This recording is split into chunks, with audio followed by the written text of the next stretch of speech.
Salam, hər vaxtınız xeyirli olsun, hörmətli APA TV izləyiciləri. APA TV-nin efirində İmpuls proqramına baxırsınız. İmpuls cəmiyyətin müxtəlif hal və vəziyyətlərə qarşı nəbzini ölçən proqramdır. Hər dəfə maraqlı bir mövzu ilə qarşınıza çıxırıq. O mövzular ki, onlar sizin tələbləriniz əsasında araya, ərsəyə gəlir. Öncə qeyd eləmək istəyirəm ki, İmpulsa Unidestin Təhsil Mərkəzinin baş sponsorluğu ilə baxırsınız. Bugünkü mövzumuzu diqqətinizə çatdırmaq istəyirəm. Yaşamaq üçün diplom vacibdir, yoxsa peşə? Bax, bu barədə danışacağıq. Nə üçün bu mövzunu seçmişik? İmtahan ərəfələrindəyik. Azərbaycanda təhsilə əhalinin həmişə böyük diqqəti var və bizim xalqın savadlı olmaqdan daha çox diplom sahibi olmaq kimi bir arzu, istəyi var. Yenəmədiyimiz bir arzumuz var. İlk qonağımız Adil Vəliyevdir. Dövlət Məşğulluq Agentliyinin əməkdaşı, təhsil eksperti. Adil bəy, xoş gəlmişsiniz. Camal Rəsulov, Qəbələ Dövlət Peşə Təhsili Məktəbinin direktor müavini. Camal bəy, xoş gəlmişsiniz. Rasif Dünyamalı, Elm və Təhsil Nazirliyi yanında İctimai Şuranın üzvü. Rizvan Fikrətoğlu, təhsil eksperti. Xoş gəlmişsiniz. Hamınızı salamlamaq xoşdur mənə. İstəyirəm ki, elə bu mövzunu, birinci bu sualı verim, hər biriniz qısa bir cavab verin. Sonra daha başqa suallarıma cavab verəcəksiniz. Azərbaycanda, eləcə də dünyada yaşamaq üçün birinci diplom vacibdir, yoxsa qabiliyyət, peşə?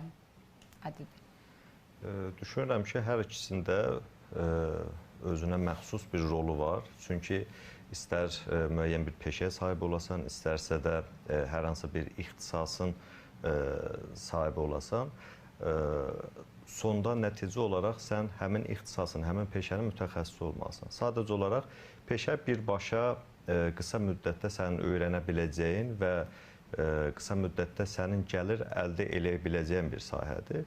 Diplom isə sənin bir müddət aldığın təhsilin nəticəsində dövlət sənədi verilmiş bir ixtisasa sahib olmanın nəticəsidir. Düşünürəm ki, hər bir insan müəyyən qabiliyyətlərə malik olmalıdır. Peşə sahibi olmaq da müəyyən qabiliyyətlərin əldə olunmasıdır. Amma hansı peşənin sahibi olursansa ol, peşə mükəmməl olmalıdır. İkinci tərəfdən də həmin peşənin sahibi olduğunu sübut edən bir dövlət sənədi də diplomdur.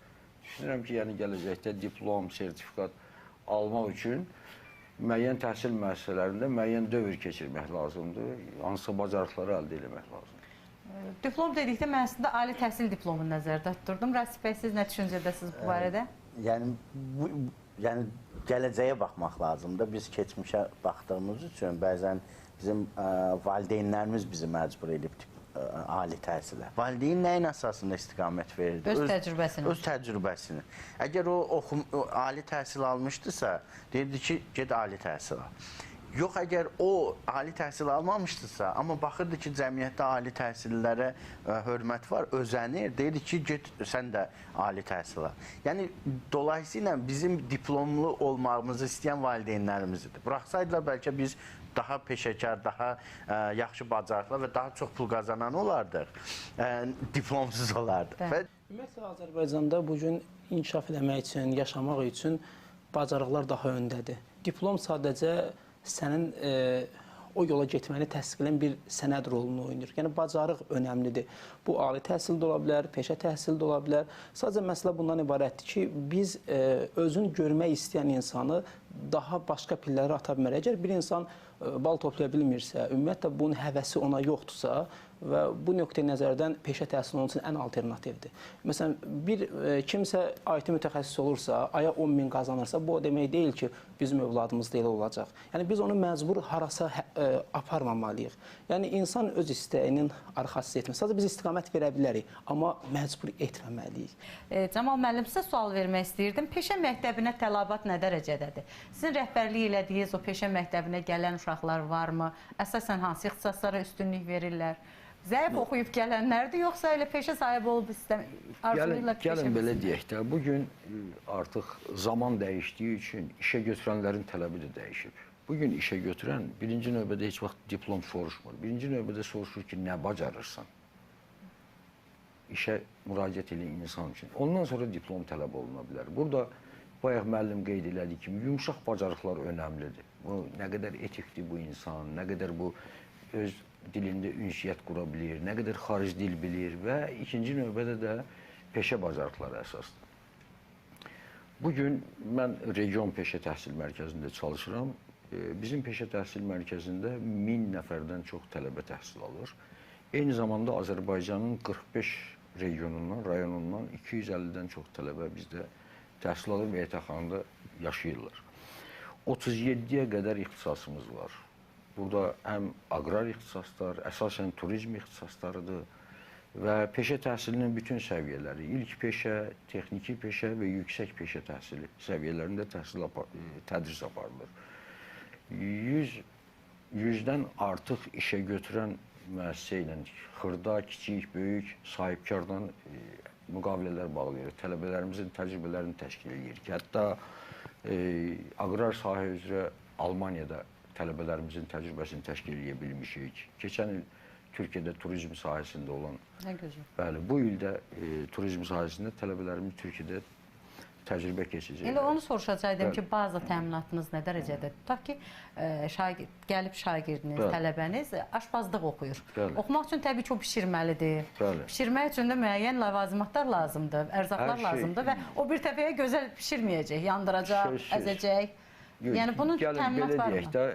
Ümumiyyətlə götürəndə bugün Azərbaycanda turizm ixtisaslarına meyil daha çoxdur. Bu da ondan irəli gəlir ki, insanlar turizm sektorunda çalışaraq elə qısa müddət ərzində qazanc əldə edə bilirlər turizm sektorunda. Yəni qısa müddət. Aqrar sahədə biraz o qazancı gec götürdükləri üçün insanlar biraz ona az meyilli olurlar.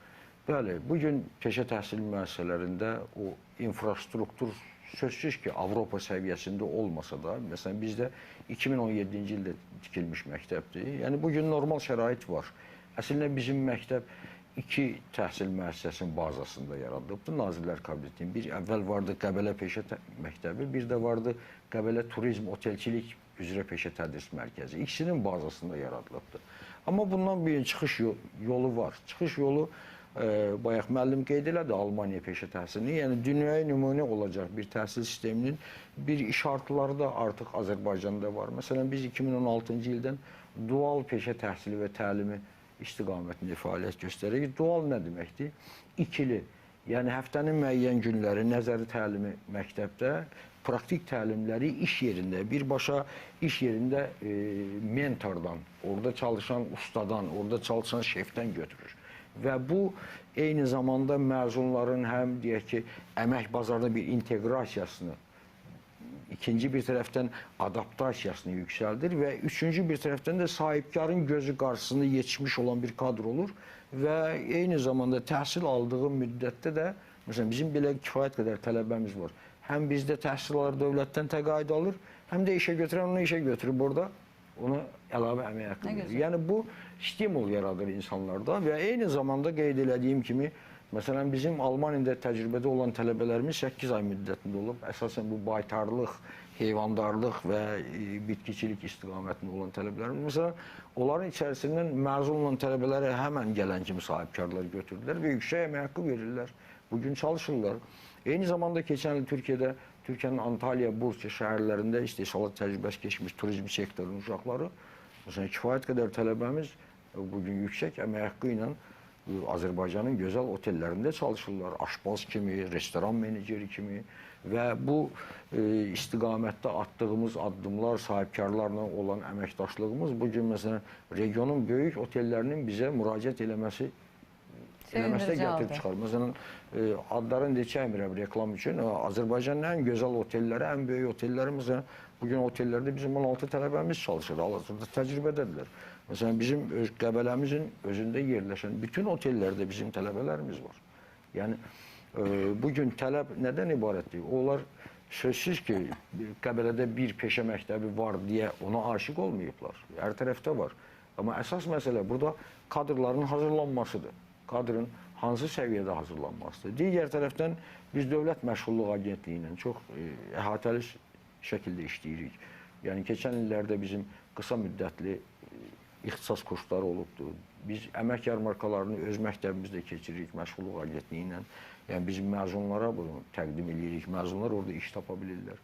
Yəni, bu kimi fəaliyyətlərimiz imkan verir ki, biz bugün regionun seçilmiş məktəblərindənik və bu seçilmə, bu şəffaflıq, bu təmizlik, bu ixtisasların geniş strukturu, deyək ki, mühəndis pedaqoji heyətin hazırlıq səviyyəsi imkan verir ki, biz regionun digər rayonlardan da bizə müraciət eləsinlər və bu bizi çox sevindirir. Elə məni də sevindirdi Camal müəllim. Mən elə gəlir ki, peşə məktəblərinin təbliğinə bizim medianın ehtiyacı var. Biz eləməliyik bunu. Çünki danışdıqlarınızı mən elə gəlir ki, çox adam bilmir. Müəllim qeyd elədi bayaq ki, insanların bir şuurunda qalıb ki, peşə məktəbidir. Amma gəlin bir reallığı danışaq. Orta məktəbdən adətən 9-cu sinifdən qəbul edirik. Bizə gələn tələbələrin səviyyəsi hardadır? Bugün biz orta məktəb ümumi təhsil kurikulumunda birinci qiymətləndirilməyimiz oxuyub anlamadı. Peşə təhsilinə bugün müraciət edən tələbələrin 10-15%-dən artıq oxuyub anlaya bilmir.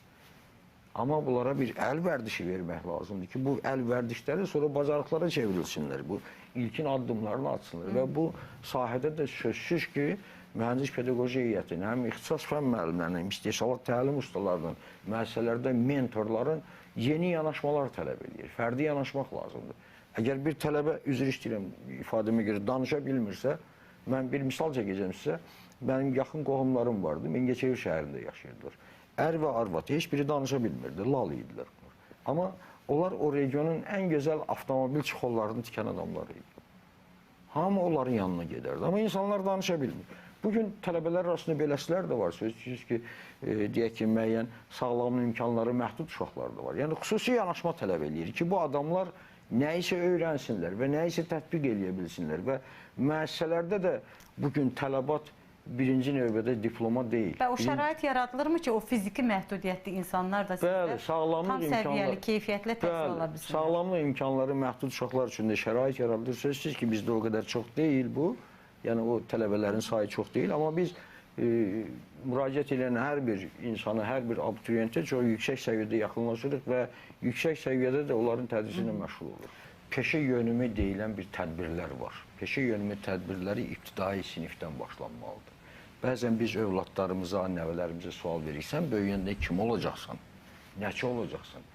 Biri deyir ki, polis olacağım, biri deyir nə olacağım, biri deyir ki, saç qırxan olacağım. Bu peşə yönümü işləri əsaslı surətdə ümumi təhsildən başlanmalıdır və bugün desək ki, biz gedib 10-cu, 11-ci sinifdə mən orada peşə yönümü iş aparacağım, bu artıq geçdi. O insan artıq qərarını veribdir, o formalaşıbdır. Amma ibtidai məktəblərdə, ona görə dövlətin apardığı təhsil siyasətində orta məktəblərdə peşə təmayüllü siniflər var.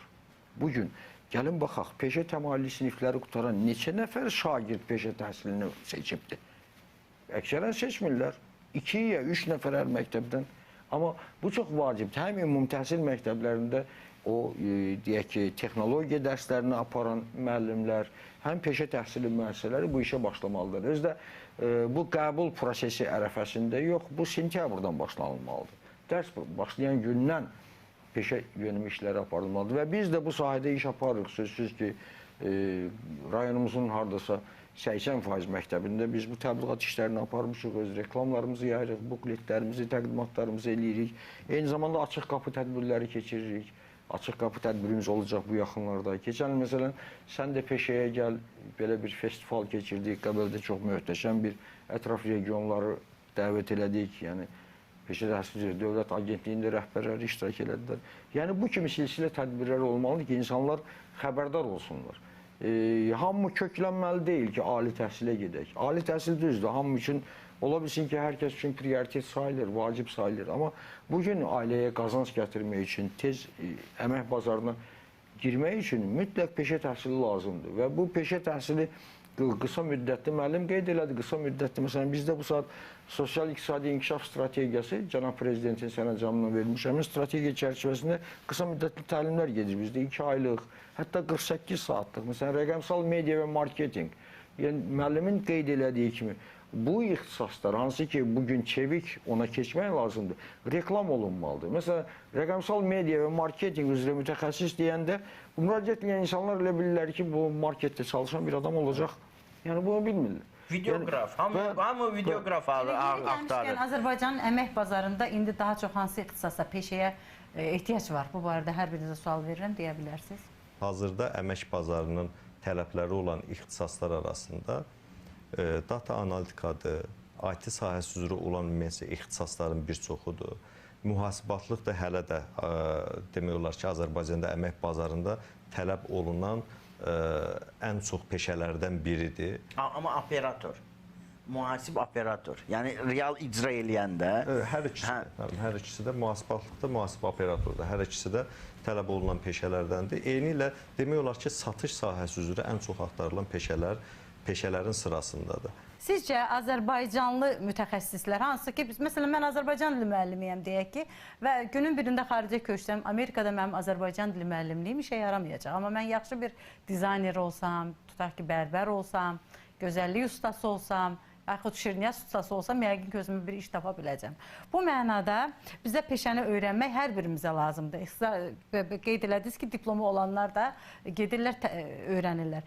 Məsələn, biz öyrənmişik ki, Çinlilər yüksək texnologiya bilirlər. Onlar daşa da o elektriki qoşsalar, ortaya nəsə çıxaracaqlar. Və dünyanın əmək bazarında Azərbaycanlılar hansı peşənin yaxşı sahibləri kimi tanınırlar. Yahudilər deyək ki, zərgərlikdə ad çıxarıblar. Bəs Azərbaycanlılar, bizim gənclərə ən çox hansı sahə üzrə tələbat var xaricdə? Belə bir araşdırma olubmu? Bir məsələni qeyd edeyim. Deməli, dünən bir valideyn mənə zəng vurmuşdu ki, bəs qızı Almaniyada yaşayır, 41 yaşı var və onun Azərbaycanda təhsil alıb, amma tam ala bilməyib deyə diplomu yoxdur. O hardasa iş axtarmaq istəyir. Ona deyirlər ki, siz bizə sizin texnikumda yox, ali təhsil diplomunuzda yox, amma peşə diplomu gətirin bizə. Almaniyada, yəni bu dünən danışdıq. Burada da deyir ki, bəs mən bəzi peşə ixtisaslarını sayım, dayəni sayanda dedi orada saxla. Dedi bax elə bizə o lazımdır. Almaniyada o ixtisasa, yəni real bir faktı deyim, o ixtisasa tələbat o qədər çoxdur ki, onun diplomu bizə lazımdır və indi biz bu qərara gəldik ki, bu xanımın qızı Azərbaycana gələcək. 1 ilmi, 6 aymı indi daha yəni oxuyacaq və yenə Almaniyaya qayıdacaq. Yəni düzdür, Azərbaycanda uzun bir müddət humanitar sahə maraq yarandı. 3-cü ixtisas qrupu daha çox humanitar, ədəbiyyatçılıq, şeirlik və yaxud da buna maraq oldu. Bugün amma bizim deyərdim ki, dəqiq elmlərdə də məsələn dünya səviyyəli alimlərimiz var, bugün də var. Belə deyim də, vəfat eləyənlər də var. Əslində, bu baxımdan Azərbaycandan xaricə beynəlxalq çoxdur. Həkimlərimiz var. Məsələn, mənim şəxsən tanıdığım İsraildə bizim Azərbaycanlı həkimlər fəaliyyət göstərir. Türkiyədə həmçinin, yəni müxtəlif sahələr var. Amma dediyim kimi, uzun müddət Azərbaycanda daha çox humanitar sahə üstünlük verməyə başladı. Amma son dövrün gəncləri daha çox, belə deyək, iqtisadi və həmçinin onun paralelində mühəndislik sahələrinə önəm verməyə başlayırlar. Burada da spesifik sahələr var. Məsələn, kimya mühəndisliyidir və ən çox son vaxtlar onu da deyim ki, hərbi ilə bağlı maraq artmağa başlayıb. Silah mühəndisliyidir, həmçinin robotexnika və bunun paralelində də və son xüsusilə də 3-4 ilin gəncləri ali məktəbə gedənlər IT sahəsi. Burada əsas rol oynayır informasiya təhlükəsizliyi, informasiya texnologiyaları, kompüter mühəndisliyi, kompüter elmləri. Yəni, biraz belə deyim də, çox şəbəkəlidir, çox şaxəlidir. Mən burada əlavə eləmək istəyirəm ki, bizim Sovet dönəmindən bir ənənəmiz var da, neft üzərində qurulmuşdu bizim iqtisadiyyat. Ona görə, məsələn, bizim yaxşı neft mütəxəssislərimiz də vardı və indi də var. Amma əksəri ərəb şirkətlərində, xarici şirkətlərdə işləyir. Yəni, mənim bir neçə dostlarım var ki, İngiltərədə Şimal dənizində neft çıxardırlar. Yəni, bilirsiniz, bu Azərbaycan, bəli, bu sahə üzrə tanıyıblar. Amma bu demək deyil ki, biz burada durmalıyıq. Yəni, Azərbaycan necə tanınır? Azərbaycan insanına baxanda bizim insan çox disiplinlidir, çox dünya görüşlüdür, məsələlərə geniş baxa bilir. Yəni, söhbət şeydən gedir, ali təhsillərimizdən gedir. Yəni, bu yaxşı bizim xüsusiyyətlərimiz, biz çox sürətli öyrənirik. Biz hər şeyi öyrənə bilirik. Yəni, Azərbaycan insanının qabağına hədəf qoy, bilsin ki, oradan onun marağı var. Ciddi deyim, o hər şeyi öyrənəcək. Yəni, bu Çin dili öyrənmişik biz. Yəni, bizim indi Çində oturub ticarətlə məşğul olan Azərbaycanlılarımız var. Yəni, biz siz necə eləyirlər? Rus dilini bilir, bir Rusu tapır, Çinli ilə danışdırır, oradan alır, malı satır İngilisə. Yəni, bu çox yaxşı bacarıqlarımız var bizim. Sadəcə olaraq məsələ nədədir? O, bayaqlar Adil bəy dediyi kimi, başa qayıtmalıyıq. Məktəbdə uşaq bilməlidir nə istəyir, nə olmaq istəyir. O ana, ata istəyir deyə mən həkim istəyirəm, oğlum istəyirəm, arzumdur ki, həkim olsun oğlum. Yox, bu adamın bacarıqlarına baxın, insanın fitrəti var. Yəni, insan doğulandan xarakteri var və o xarakteri uyğun bir şey tapmaq lazımdır. Əgər o xarakterə uyğun peşə seçə bilməyəsənsə uşağa, o onun arxasınca getməyəcək. Bu bir mənalıdır. Dünyada da təsdiq olunub. Tək Azərbaycandan ibarət deyil bu şey. Yəni, biz 8 milyard insan var. Mənada məktəbin də biraz günahı var ki, yönləndirməni gözəl bilmir. Elə müəllimlərimiz də. Yönləndirmə yox, kəşf etmək. Uşağı kəşf etmək lazım. Baxın, ibtidai təhsil riyaziyyat, mühəndislik öyrənmək üçün deyil, ibtidai təhsil. Dünyada ibtidai təhsilin bir məqsədi var. Uşağı təhsilə keçidin təmin etmək. Yəni, məktəbə qədər uşaq özünü kəşf elədi, gəlir ibtidai təhsilə. İbtidai təhsil o əsas təhsil var, ağır olan hissə. Ora keçidi təşkil eləməlidir. Yəni, ibtidai təhsildə tapmalıdır ki, ibtidai sinif müəllimi, bu uşağın nəyə marağı var? Bunu orada tapa bilsə, o ibtidai sinif müəllimi valideynlə doğru kommunikasiya qursa, o artıq orta təhsilə keçəndə o uşaq artıq hazırdır. Yəni, o uşaq bəli, məqsədli olacaq və gedəcək. İndi ibtidai təhsil müəllimləri nə edir? Hazırlaş, riyaziyyat, əlifba, nə bilim, yanına indi biraz da science qoşublar, Cambridge-dən gəldi. Dedilər, yox, uşaq yaz. Uşaq özünü itirdi. Uşaq başa düşmədi ki, nədir? Uşağın günü ümumiyyətlə o dəftər kitabı doldurmanla keçir. Və bunun mənasını, yəni baxın, insan o zaman pozitiv olur ki, özünü tapır ki, o gördüyü işin mənasını başa düşsün. Yəni, uşağa biz o gördüyü işin mənasını heç kim başa salmır. O təhsilə niyə gedir, o məktəbi niyə oxuyur, onun mənası yoxdur. Uşaq üçün yox da, ana üçün, ata üçün var, 5 alsın. Amma uşağın özü o mənanı dərk eləmir. Və ona görə də biz onun bunun istəyi ilə uyğun olaraq ixtisas seçirik, sonra da universiteti qutarırıq, gəlirik, qalırıq belə. Biri gedir taksi şoför işləyir, sonra da deyir ki, mətbuata çıxır, barbar bağırır ki, mən ali təhsilliyəm, taksi şoför işləyir. Elə sən şoför idin. Sadəcə olaraq prosto niyə gedib universitetə girmirsən, hələ də bilinmir. Yəni, məsələ onda. Və bir də üzr istəyirəm, universitet, ali təhsil bizim əskərlikdən yayınmamız üçün 4 il, sonra plus da 2 il magistr yayınmamız üçün bir vasitədir. Təəssüf ki, bu belədir. Yəni, valideynlər əksəri düşünür ki, universitetə gedəcək yarım il az əskərlik çəkəcək. Buna baxmaq lazımdır ki, o ikisini eyniləşdirsənlər, onda mənası olmayacaq. Çünki əksəriyyət düşünür ki, orada yarım il qabağa düşürük. Qoy geçsin universitetə girsin. 4 il belə itirsin. Və mənə gəlir ki, oğlanlar ali məktəbə girdi, tutaq ki, qəbul olundu. Niyə sonacan gözləsinlər? O da geçsin hərbi xidmətini, eləsin sonra geçsin. Eyni olsun. O zaman oğlanların arasında bu çəkilmə orada da başqa qorxu var da. Niyə? Qayıdıb gələndə yaşları, böyük yaşlılarla bir yerdə oxuyacaq. Onun yaşı çox olacaq, uşaqlarla bir yerdə oturacaq. Amma böyük yaşlılarla birlikdə hərbi xidmət keçib həyat etsinəcək, orası da var. Bir də əmək təlimi dərslərinə toxunmaq istəyərdim. Əmək dərsləri var idi əvvəllər. İndi bu əmək dərslərini, məsələn, alıblar uşaqların əlindən riyaziyyata hazırlıq, Azərbaycan dilinə hazırlıq, əsas fənlərə hazırlıq deyirlər. Əslində elə əsas fənnimiz əmək dərsi deyilmi? Günün birində həmin uşaq, deyək ki, bir adaya düşüb tək qalıb. Bu özünü yaşatmaq üçün bir ocaq qalamağı bacarmalıdır, balıq tutmağı bilməlidir, deyək bir kabab çəkməyi bilməlidir ən azından. Nəysə hazırlamağı bilməlidir. Biz övladlarımıza təəssüf ki, 5 alsın uğrunda günlərimizi çürüdürük, amma nəysə bir vərdiş aşılamırıq. Ən böyük dərdimiz budur. Aşılamağımız bir yana. Uşağı harasa buyuranda toxunmayın, mənim balam gülmə şəkərdir, mən onun əlini ağdan qaraya vurdurmamışam deyib öyünən valideynlər var. Qızına elçi gəlir anaların. Elə də bir öyünə biraz da fəxrdən göyə utanmış ki, mənim qızım ömründə bir stəkan çay da süzməyib. Qələt eləyib. Ailə quracaq. Səhər birin övlada baxacaq. Çay süzməyib nə deməkdir? Yəni, bunu bilməlidir də. Bu, övlad bəstəməyi də bilməlidir. İnsan da nəhayətində. Əməkdən keçmirmi bu işlərin hamısı? Buna biz başqa ad qoyuruq deyə, ona görə insanlar bundan imtina edir. Siz artıq evdə, məsələn, yemək pişirmək artıq demoda olmağa başlayıb. Yəni insanlar düşünür ki, mən evdə yemək bişirmirəm, hazır sifariş edirəm. Niyə hansımızın qarşısında belə orta statistik Azərbaycanlıların qabağında qulluqçu işləmir, heç kəsin qulluqçu. Baxın, elə məsələ də ondadır ki, sosial mediada bunu təbliğ edən insanlar, sosial mediada bunu təbliğ edirlər. Digər çoxluq, kütlə ona baxır, bəs deyir ki, hamı Bakıda elə yaşayır. Yəni, hamı bəs deyirlər ki, elə bütün günün restoranlardadır, onlar evlərdə yemək sifariş edir. Belə deyil. Baxın, indi siz də sosial mediadasınız. Mən buradan deyirəm ki, belə deyil.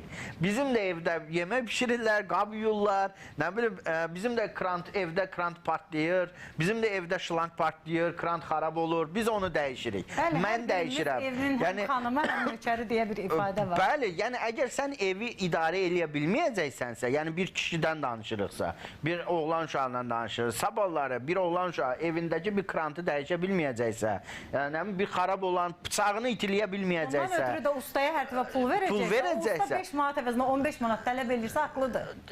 Onu qoydu qıra, bu xırda detallardan danışır. Yəni, məsələn, sən ustanın krant partlayıb, baxın, su aparır evi. Sən zəng eləyəcəksən, bu usta nə vaxtda gələcək? Hər yer su olacaq da. Sən başa düşməlisən ki, bunu nətərə açım, bağlayım. Yəni, o probkanı ora bağlayım. Yaxud bir çiv düzəldim, ora vurum, o su dayansın. Yəni, bunu eləyə bilmirsə uşaq, yəni, onda o gənc onu eləyə bilmirsə, o evlənməsin. Biz yetişdirməmişik demək. O evlənməsin. Demək, biz yetişdirməmişik. Bu, bəli, məktəbdə olur, əmək dərsində olur, bu bir əl bacarıqdır, motorikadır, bu inkişaf elətdirilməlidir, bunu valideynlər dərk eləməlidir. Bax, müəllimin üstünə bunu yıxmaq olmur. Müəllim, valideyn gəlir məktəbə deyir ki, mənim uşağıma mismar vurmağı öyrətmə. Riyaziyyat test elətdir o dərsdə. Bu müəllim neynəsin? Müəllimi qoymuşuq valideynlə üzbəyiz. Məktəb durmayıb ki arada. Məktəb yoxdur. Məktəb o deməkdir ki, direktor durur, valideynin qabağında deyir ki, mənim proqramı mən icra eləyirəm. Sən get dur qıraqda. Bunu demədiyinə görə müəllim gəlir, girir məktəbin içinə, o valideyn gəlir, girir məktəbin içinə, o valideyn müəllimin yaxasına yapışır, deyir mənə kley yapışdırıb uşağın üst başını kleyli eləmə. Ona test elətdir. İstədiyi komandanı verə bilir. Son dəqiqələrimiz qalıbdır və mən sonunda Camal müəllim sizə bir sual vermək istəyirəm. Bu sual da hardan meydana gəldi? Bir neçə gün öncə Fransada yaşayan bir yaxınımız var və iş axtarırdılar onlar. Köç eləmək ərəfəsindədirlər və mənim qarşıma belə bir şey çıxdı ki, Almaniyada fermerlər axtarırlar böyük maaş müqabilində.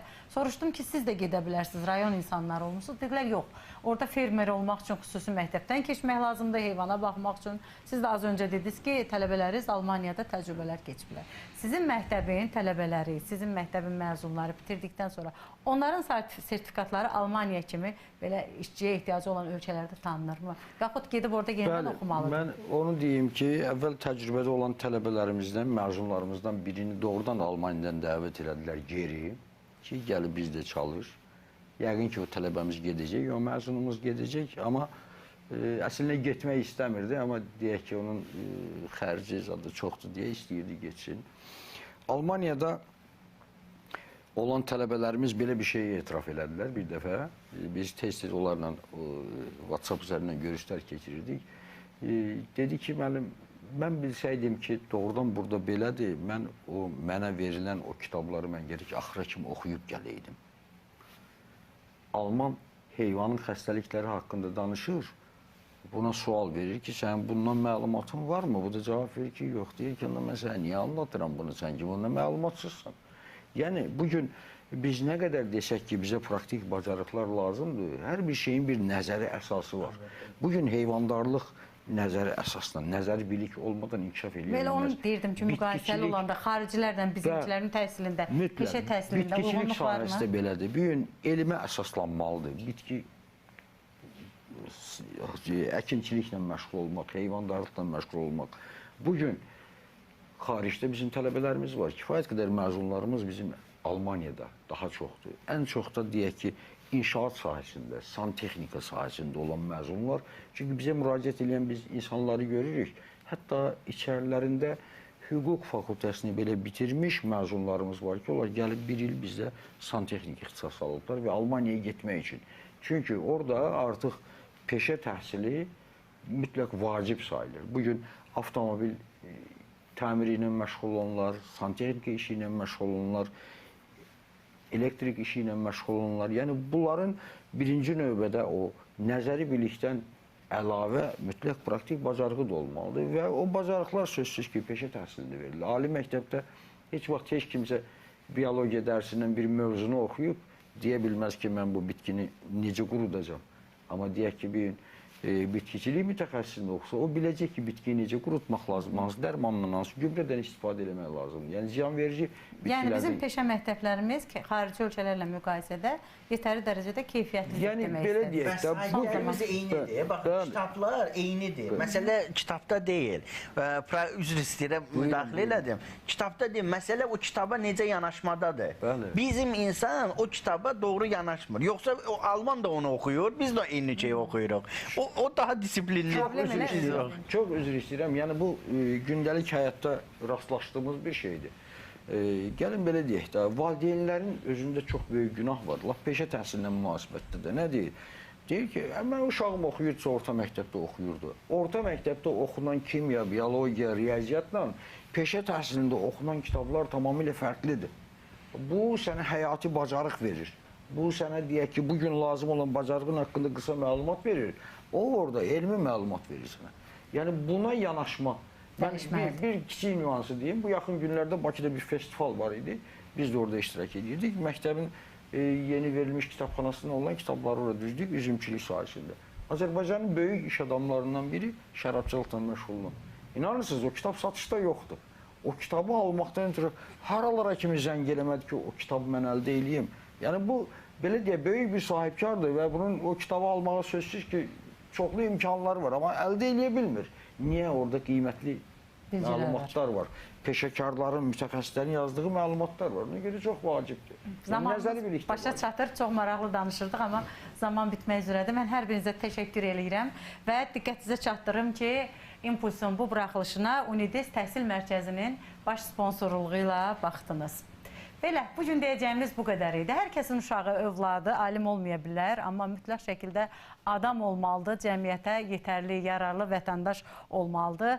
İllər öncə, əsrlər öncə Böyük Nizami nə demişdi?